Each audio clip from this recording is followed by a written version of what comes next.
So Dr. Henning Kehr will be teaching today this workshop with you guys, and it's about foreign currency management. So it will take a couple of hours, and you will work with him. And now I don't want to take more time, so you can begin. Welcome again, Dr. Kehr, and thank you for welcoming me. thank you.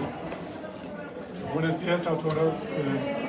Lo siento, no hablo español, so we have to do that in English.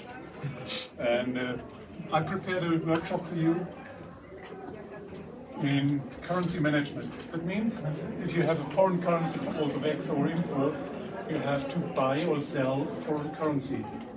Or you can use so-called financial derivatives. These are, for example, futures or options. Why will you use that? Because if you know that you will receive some, let's say, US dollars in the future, you don't know the exchange rate in the future because there might happen something on the political side or because of the economy is developing in a different way. So you don't know the exchange rate in the future. And that's the reason why you have to use perhaps these financial derivatives.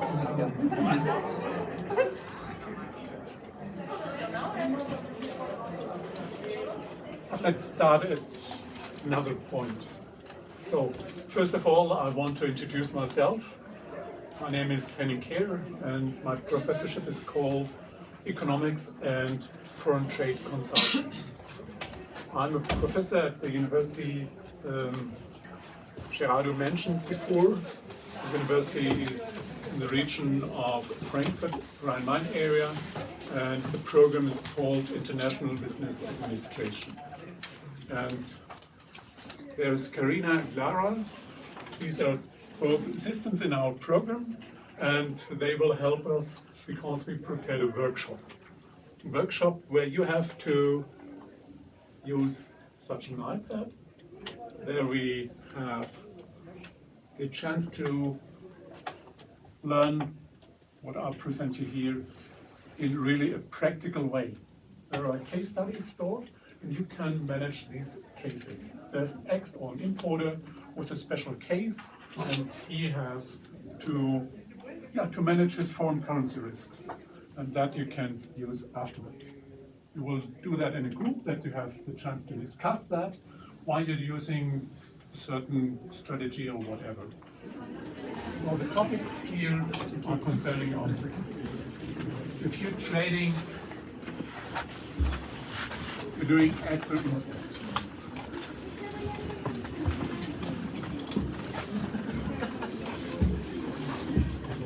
Oh, no problem. Wait.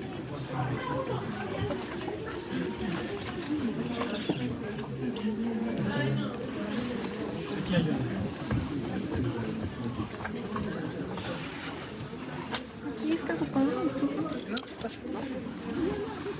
Pásame, sí, ya dame mi computadora.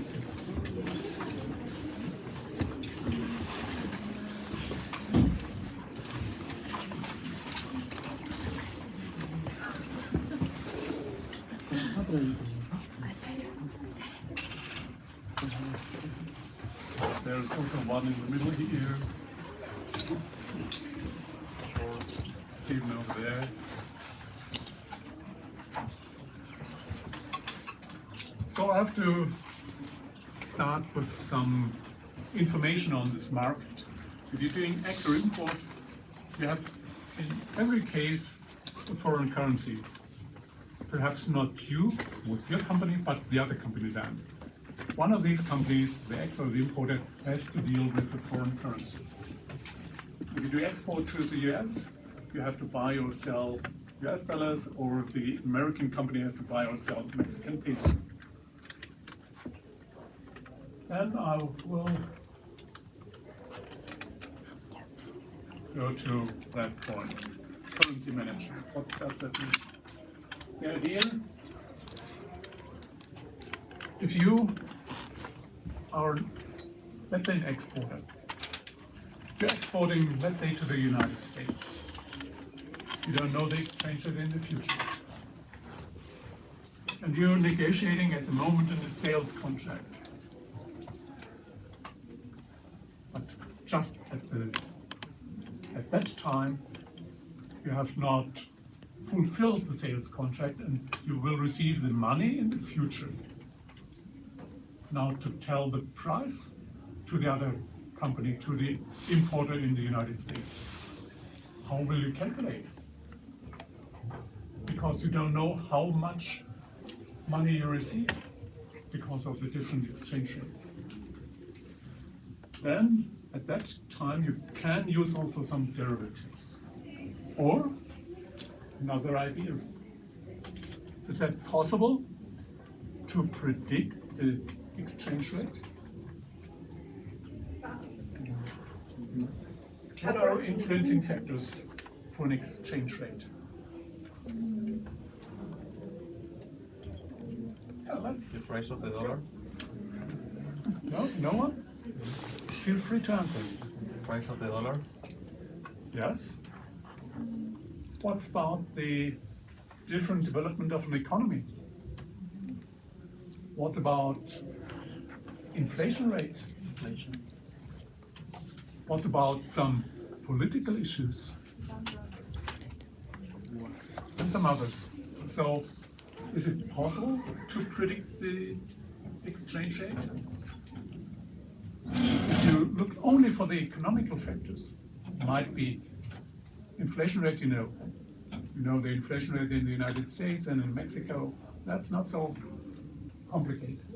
But what you can't predict is any political issue. So these are some problems.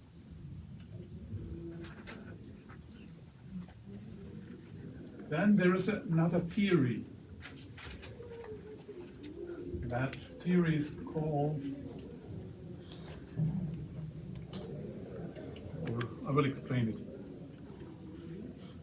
Let's say the jeans you buy here in Mexico and the jeans you buy in the United States. Is there a price difference between these two? Yes. Normally they do it here in Mexico and in the United States just take a brand.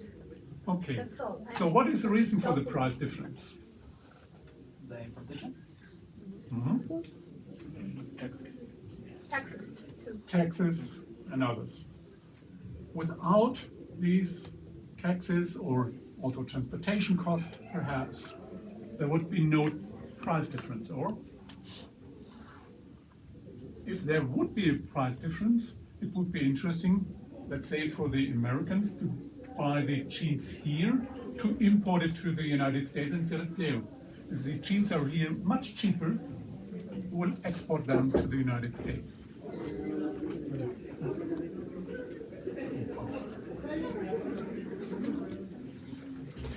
So each good should have the same price, including taxes for sure. But there's also some speculation on the market. You can't predict. I will talk about these financial issues. So once again here, we should have the same price in every country. Problems we discussed a little bit. For example, transportation cost. Purchasing power. Might be purchasing power here in Mexico is a little bit less than in the United States. So the salaries here are lower than in the United States, perhaps. So income differences. And also time. That means if you want to have it now, and you have to import first, there is a time difference between. And the last aspect, why it's not possible to use that theory, purchasing power theory, to predict the exchange rate is, it's not only one single good you're importing. Not only jeans, but you have, for example, some food, automobiles, computers, and else. So the rate is not for only one single good. And at least, what is a fair exchange rate? I can't answer. And at least, and I will show you that in the chart as well, it needs sometimes time to adjust the exchange rate to a fair exchange rate. So that is sometimes called over or undershooting. I made that example, and sorry for the old one, but it's not possible to have a new one. They don't make an update, but the problem will be clear with that. That's the exchange rate, and that's the most traded exchange rate in the world between euro and US dollars. Therefore, I have that chart here. So if you look for the purchasing power parity, so that means every good should have the same price in every country, and the blue line would be the correct one. But the real exchange rate is the red one here. You see here, the US dollar is much cheaper than it should be. Then we will have a decline of the rate. That means in that case, US dollar is stronger. Then again, it's going up to a very weak US dollar up to 1.60. And now look on the time. So here we have the correct rate, perhaps. We started here in 1904. In 2000, we had the 99. We had the correct one. That means we had 5 years needed to come to a correct one, fulfilling purchasing power parity. And then you see again, it's going up, and also then we had many years to come back to, let's say, nearly purchasing power parity. So you can't use that for your export import deals, because if you're exporting or importing, you don't have the time of 5 or 6 years. You're fulfilling perhaps the sales contract in 1 year or so. So therefore, purchasing power parity, a good idea, but doesn't help. That's the formula for that one. Now, if you're interested in, I will give the presentation to the university here, and you have the chance to look it up afterwards. So you have not to learn now my formulas here.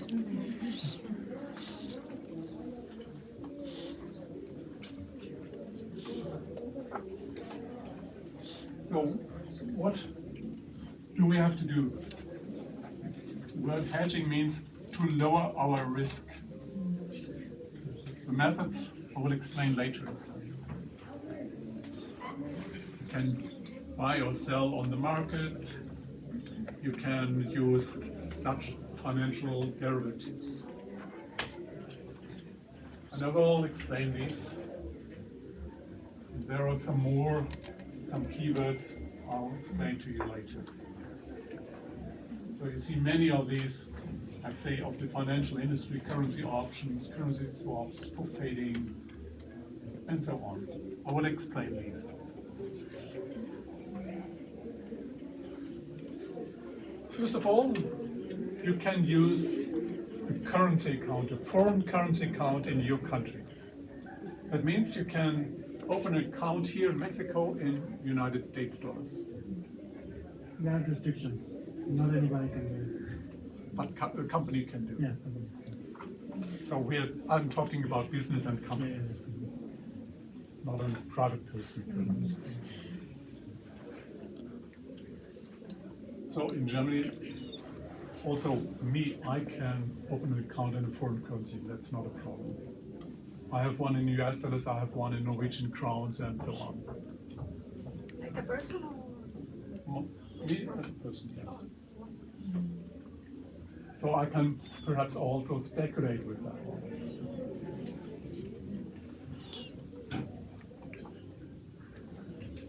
You can finance in foreign currencies. That means you can use a credit in a foreign currency. Or also the other way around, you can invest in a, let's say, the bond of, the treasury bond of the United States. Then you have a foreign currency investment. I'll skip one because it's not so important for the moment. So, if you look only for the Euro-US dollar relationship, it's really free. Everyone can buy or sell these currencies. That means free foreign exchange.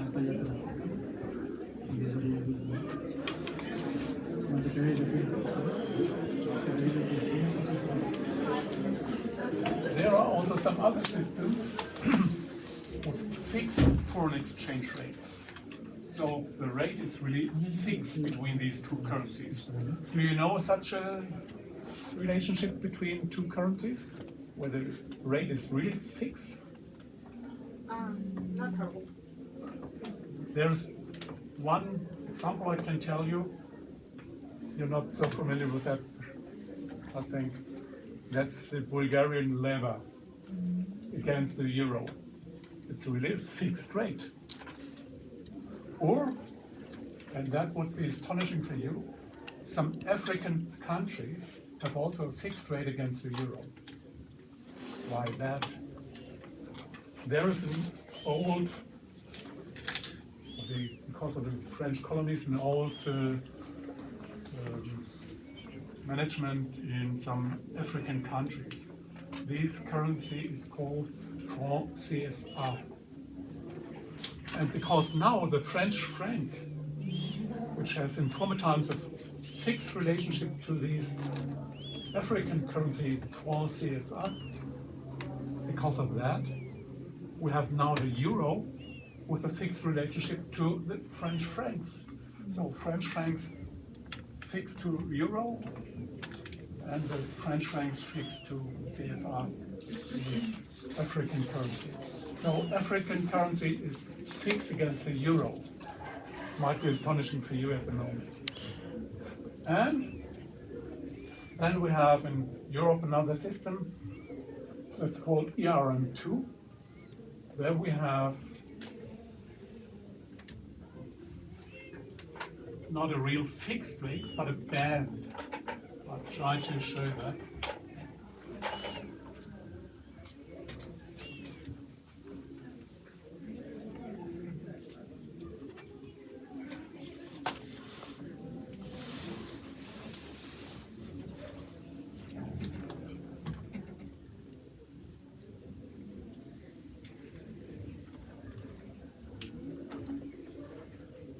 Do you know all these abbreviations of the different currencies?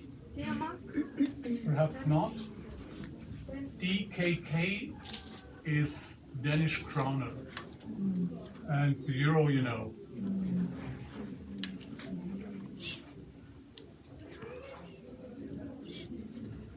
There is a roundabout 7, I don't know the exact rate at the moment.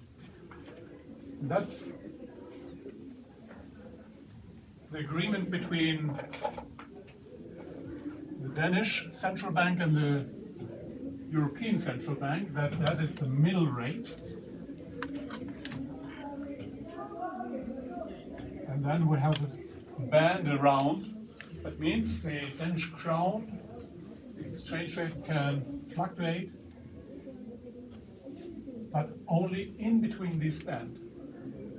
If would be below that, the two central banks have to buy or sell the currency, depending on which central bank has to do, to bring it back into the band. So that's the agreement. So here we have a band, not a real fixed rate, but very small volatility or fluctuation.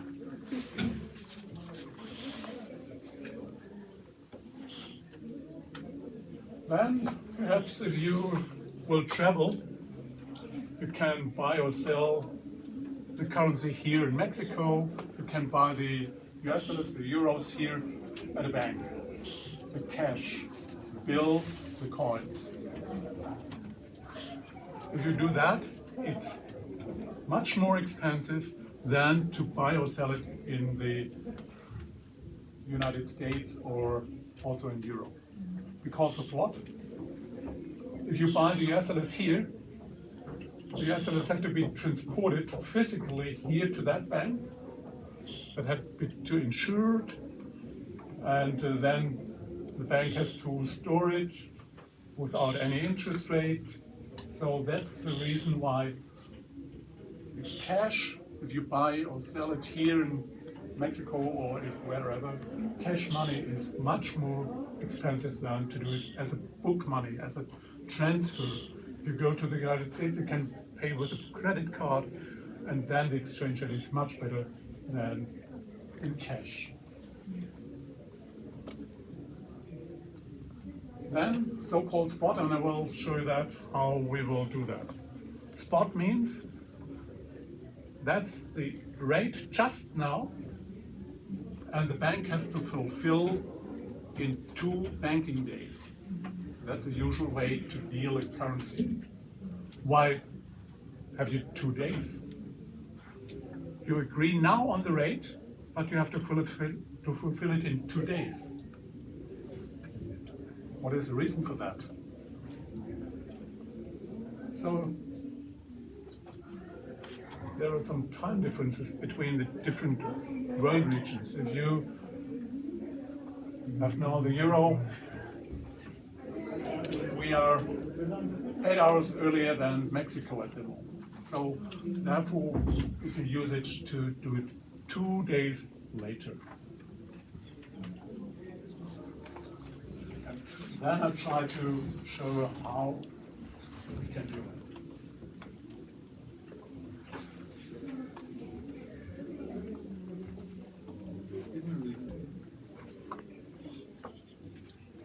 Need some seconds.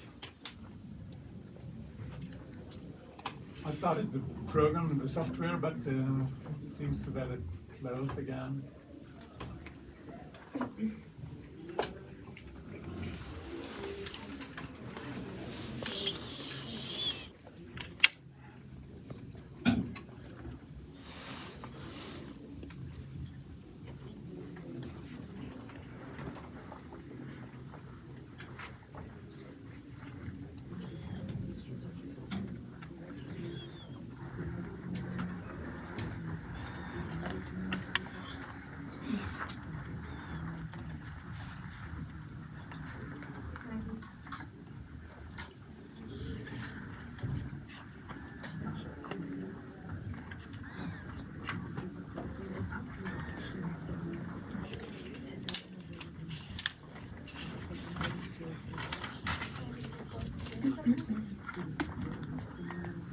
So what I want to do with that software here, that's a software from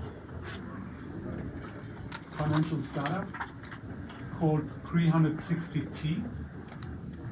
And the interesting point is that you have not only, let's start at another point.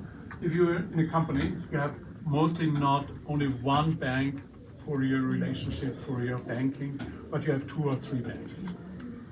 Usually you will call your banker asking for the exchange rate. Then you call the next banker. But in that time, you might have a different exchange rate. Wow. So the idea of that software is to have these exchange rates just at the same time. All the banks offering the exchange rate are presented at the same time, and you can select the best. And that software is now bought by it's called Deutsche Börse, but it's one of the companies where the company language is only English. But nevertheless, the name of the company is German. And if it started, I'll show you. So not to lose too much time, I will go ahead.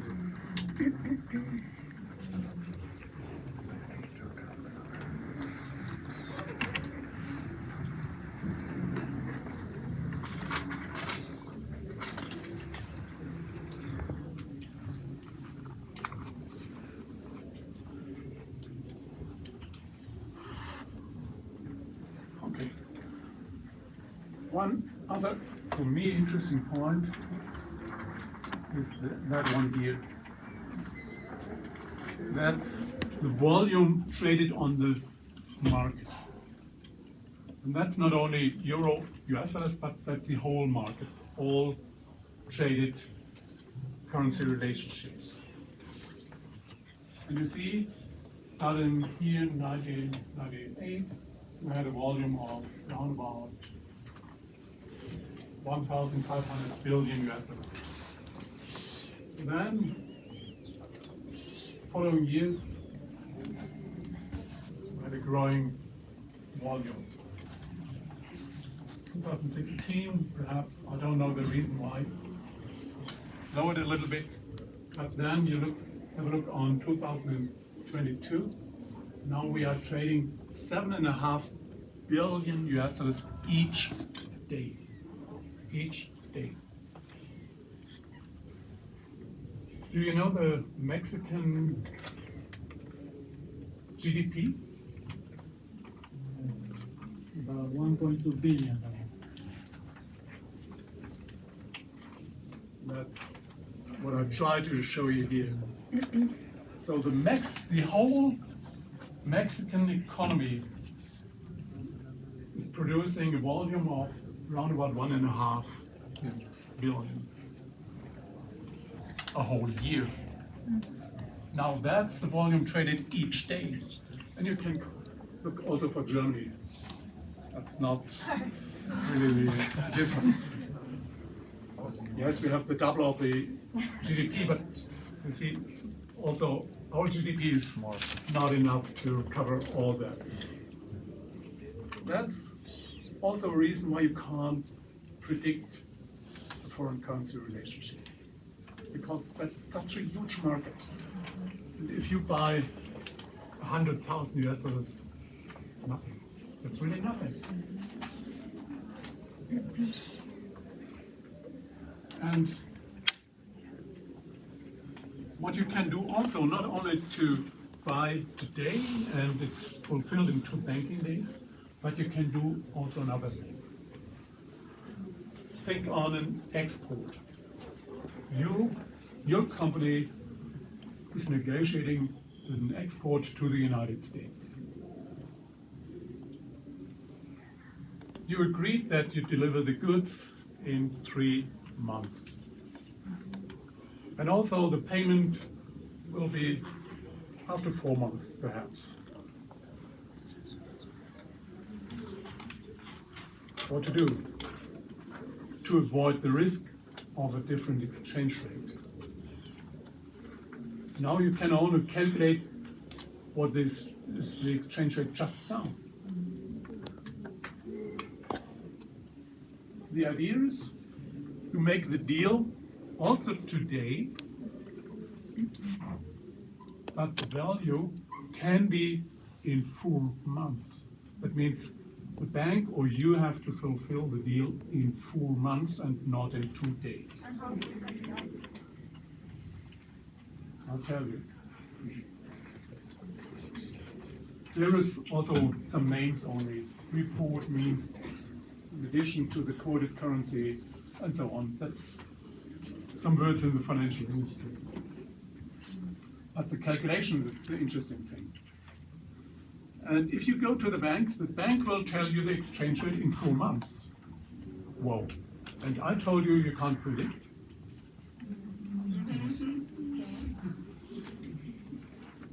I've prepared a tool, but it's not possible to do because internet is perhaps a little bit weak. But nevertheless, I Maybe can I ask. can give you. I will ask the question and you can raise your hand. I will give you 3 options. Takes the bank all the risk? Does the bank take every time the profit?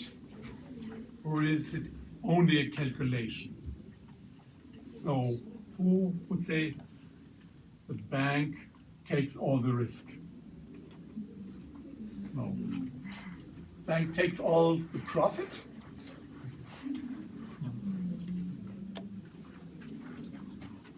Or another one. The bank has really some experts in that market and can predict, therefore, the exchange rate. Yeah? Okay, some of you would say that. And the last one, it's only a calculation. Yes, I can tell you it's only a calculation. No one has to take the risk. And I have an example here. In this example, the exporter expects 100,000 US dollars, and my example means in 1 year. And I have some more information. I know the interest rates in that case for euro and US dollars. I know also here, these are the interest rates. And what I know as well, the actual rate, the rate of today. That's a case for a European exporter. And that's called then hedging, minimizing the risk. So my idea is,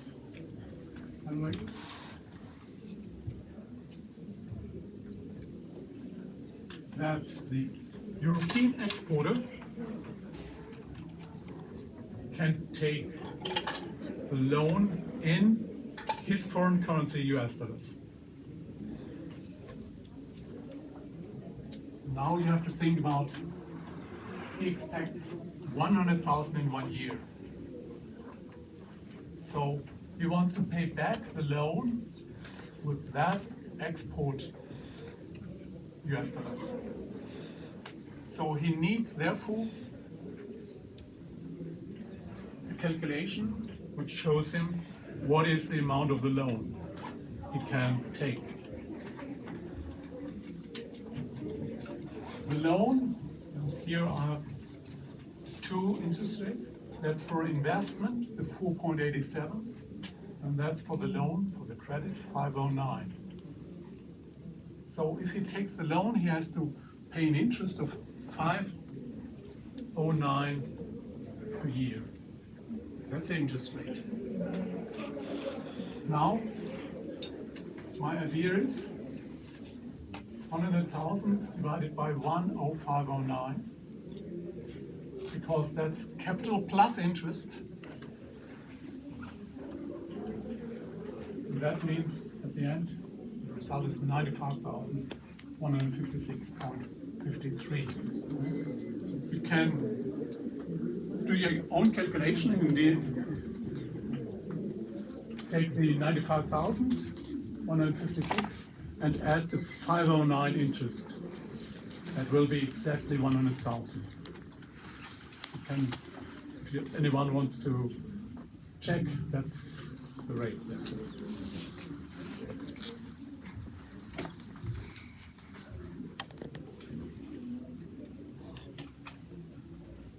So, what to do with the US dollars? Receiving US dollars from the loan from the bank now.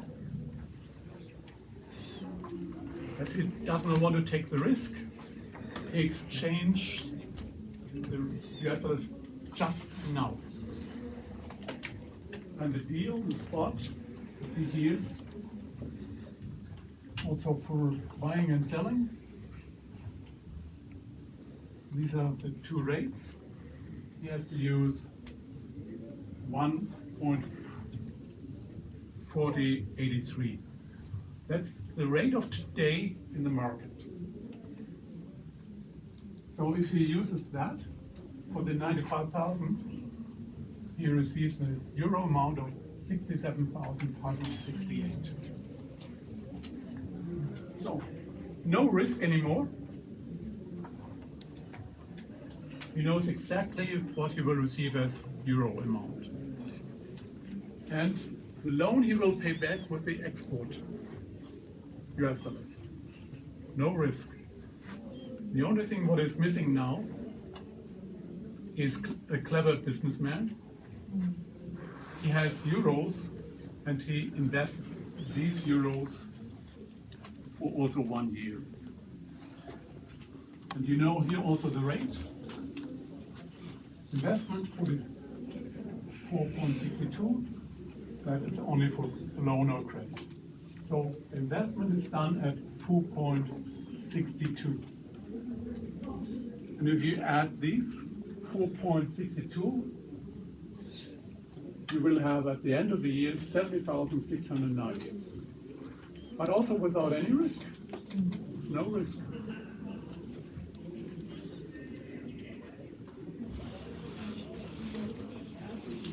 Because the US dollar loan will be paid back with the expected payment for his export.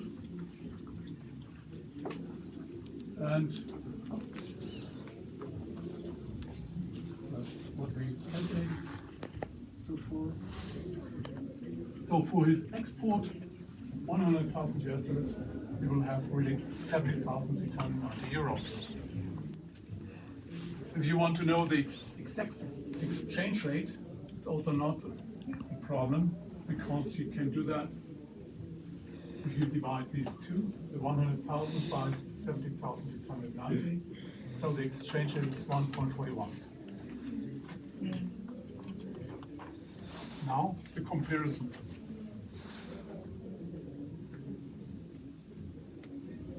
The actual rate is at 1.4088, and the expected is 1.4146. So there's a difference between these, my calculated and the actual rate. Why?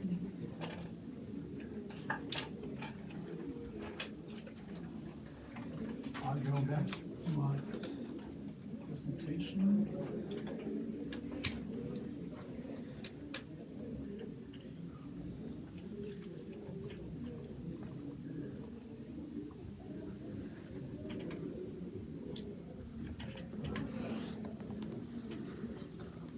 So please have a look. This loan costs 509 as an interest. 5%, a little bit more than 5%. And on the other hand, he receives for his investment only 4.62. So his loan is a little bit more expensive than his investment. And that's the only reason for the difference between the actual rate and the rate in 1 year. So all is calculated then. And you do that one again. The difference here between these two is only because of the two different interest rates. If the interest rate in Europe and the United States would be really the same, you have no difference. Or it can be also the other way around. You will have a better rate in the future because your loan is cheaper than your investment. And that's depending on the whole situation, on the whole economy in Europe or in the United States. But it's to be calculated just now, because you know the interest rate in both. No problem. So, I will not do too much on that, but there is also a formula you can use to make the calculation much faster than me here. You have only to fill into that, and then you have the difference between the two rates, called swap. And the English word swap means only to exchange something. Here you exchange the actual day with a future day. And that's the only thing. We will not do too much of that. There are some specialties we have not to talk about at the moment.